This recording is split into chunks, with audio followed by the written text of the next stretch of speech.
नहमदुहु व नुसल्ली अला रसूलिहिल करीम अम्मा बाद फ़अऊज़ु बिल्लाहि मिनश शैतानिर रजीम बिस्मिल्लाहिर रहमानिर रहीम।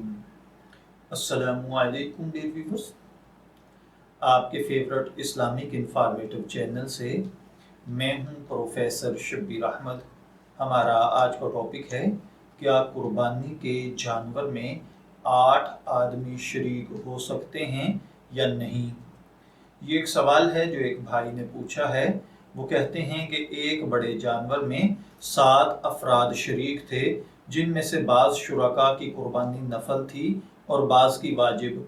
बाद में मालूम हुआ कि शुरका की मजमूई तादाद 8 हो गई है, तो क्या इस सूरत में कुर्बानी करना जायज़ होगा या नहीं।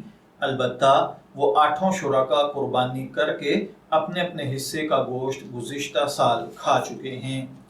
तो देखिए भाइयों और बहनों, याद रखिए, अगर बड़े जानवर की कुर्बानी में मुतअद्दद लोग शरीक हों तो कुर्बानी के दुरुस्त होने के लिए ज़रूरी है कि उस जानवर में, यानी गाय, बैल वगैरह, ऊँट में, यानी बड़े जानवरों में 7 अफराद से ज़ायद शरीक ना हों।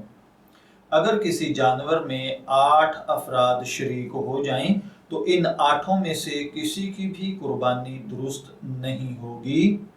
अगर ये गुज़िश्ता साल में वाक़या हो चुका है तो अब इस साल उन लोगों को अपने हिस्से के पैसे अलग से सदका करना होंगे, और नई कुर्बानी अगर वो साहिब निसाब हैं तो वो अलग से करना होगी।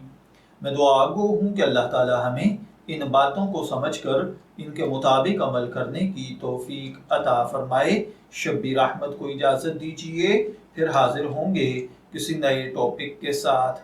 तब तक के लिए अल्लाह हाफिज़।